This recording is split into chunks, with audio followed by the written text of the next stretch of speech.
Welcome back to The Big Show. It's Alex Belfield talking to the country's biggest stars and my favourite people, and Richard Wilson has always been one of them. How are you? I'm very well, Alex. How are you doing? Well, I'm not bad for a boy, and the great thing is I get to come here day after day speaking to really interesting people, and I think you're one of them because you're a real trooper in show business, aren't you? You work hard.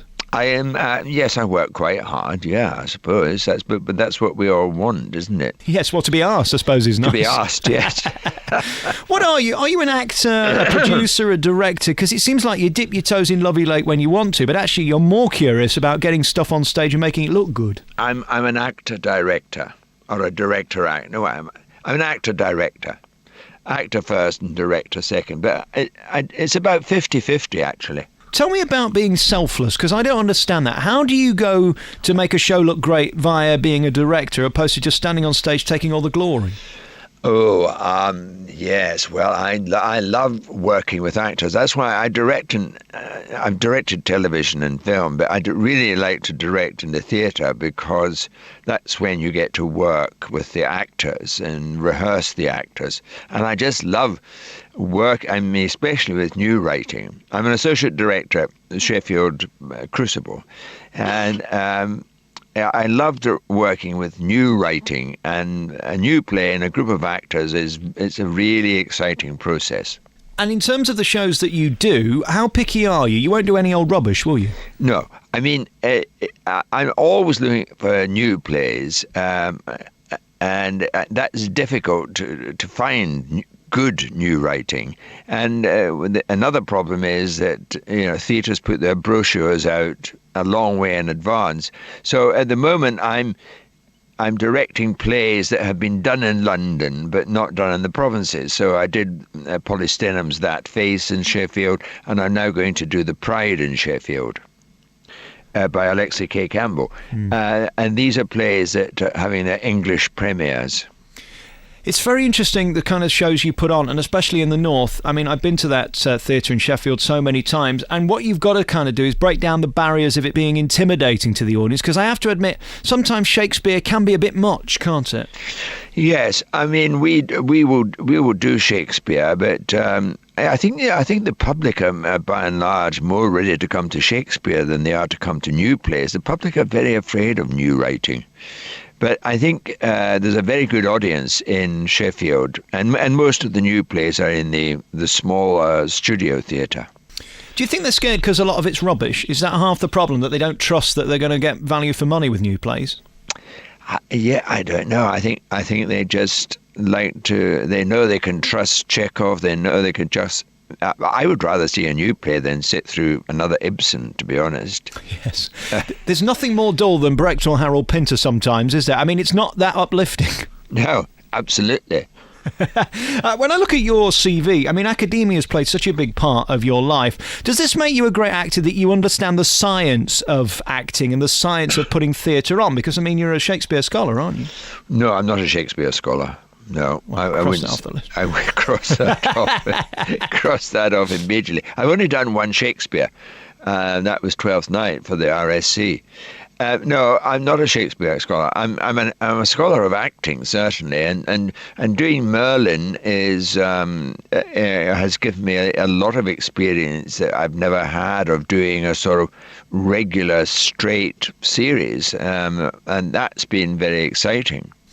When you find somebody with great talent, is that as thrilling as doing it yourself, that you've actually created something? Yeah. And yes, because you feel slightly part of it. You feel, to some extent, discovering new talent is wonderful. I mean, casting is terribly important.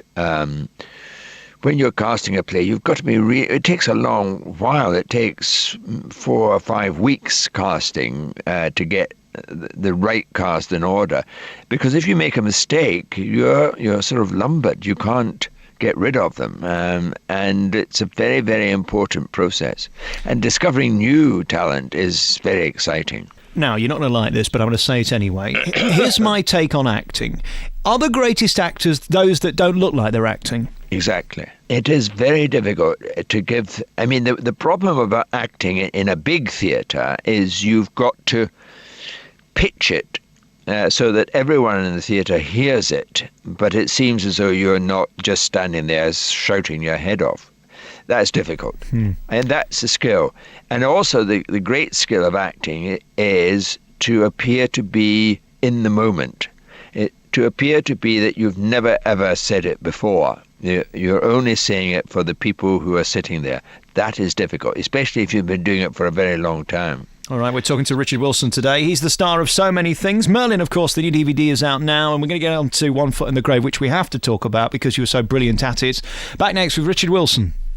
We're back with Richard Wilson on your favourite local radio station. It's Alex Belfield talking to one of our greatest actors. And I'll tell you why I say that. I mean, I've seen you in so many different things over the years. And in this new thing, Merlin, you look proper at it. I know that's not great English, but you know what I mean? Some people just look like they're faking it, don't they?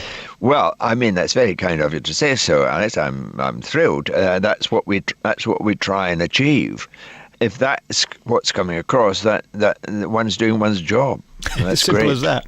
Yeah. When we look back at your life and career, it's really interesting. I mean, one of the things that sticks out for me is your national service. They don't do that anymore.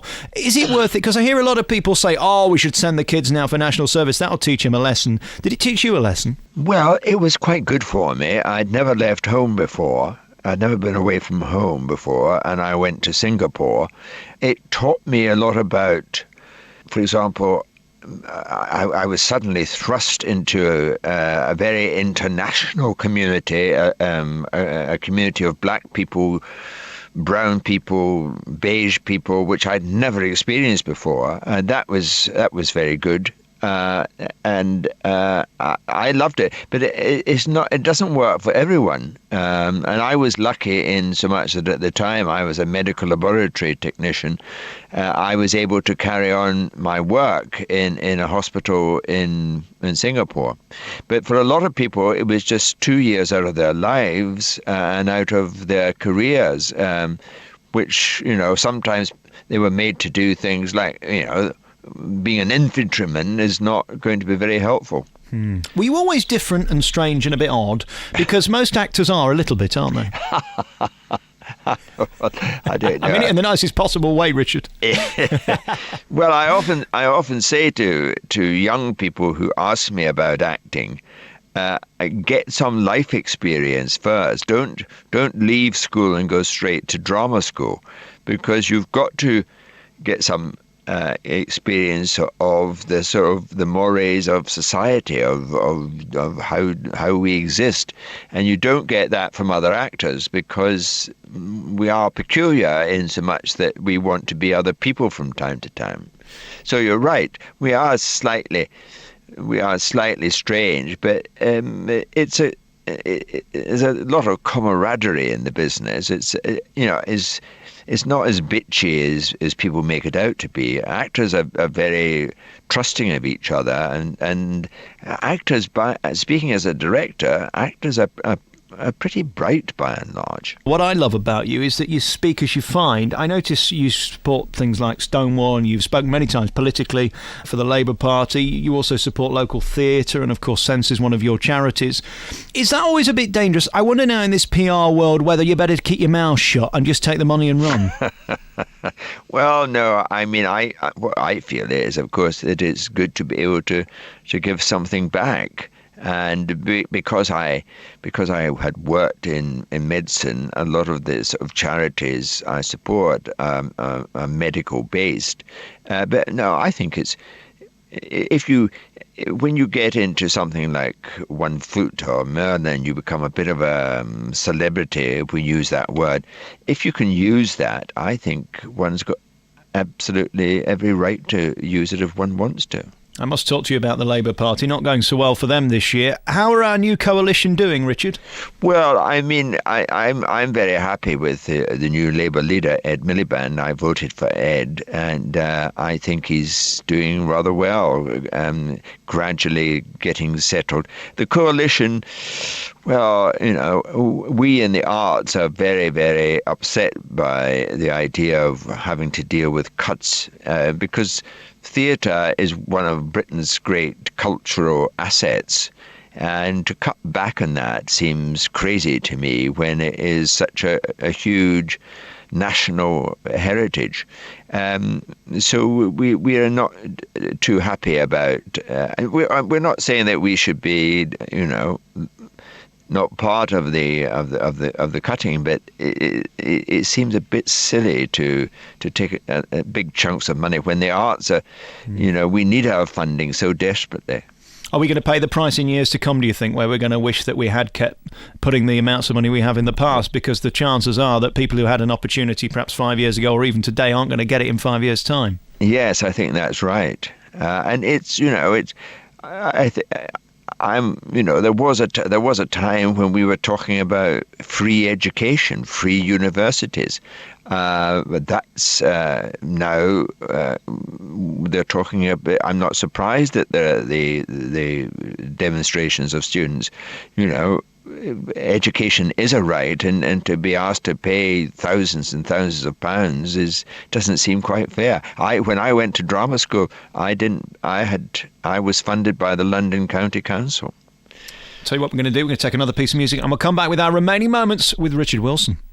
We're back on your favourite local radio station talking to Richard Wilson about his life and career. The one thing I have to talk to you about, of course, is One Foot in the Grave. And what's really interesting about that is you went from RADA in the beginning to proper theatre, as it's known, Shakespeare and that stuff. Then one day you turn up with a hit TV show, which is comedy. How did your fellow professionals react when they found out that you were going to be in your own show, being funny?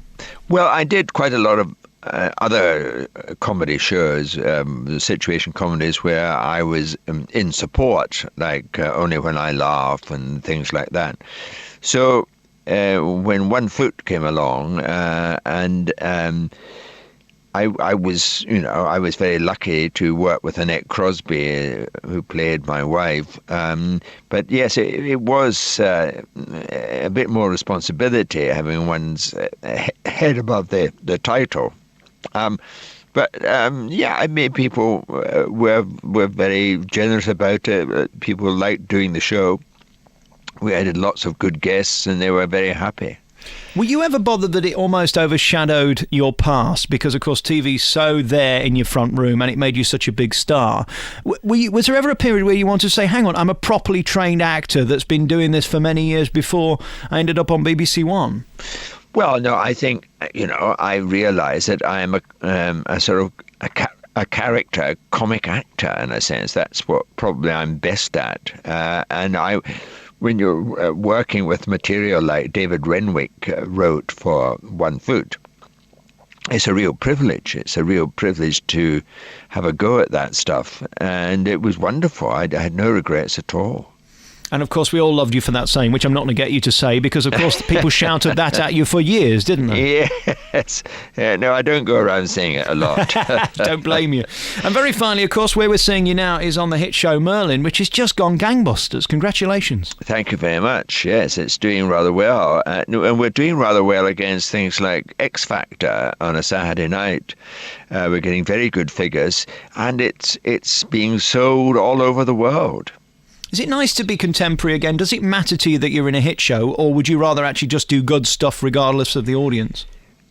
Well, it's nice to, I always think Merlin is quite a tough schedule, and when I get really tired at the end of a week, I often think of some little Chinese village where they're watching it and think, well, I do it for the Chinese today. It's wonderful to think that it's so universal. I mean, a lot of my mail comes from all corners of the globe, which is very exciting.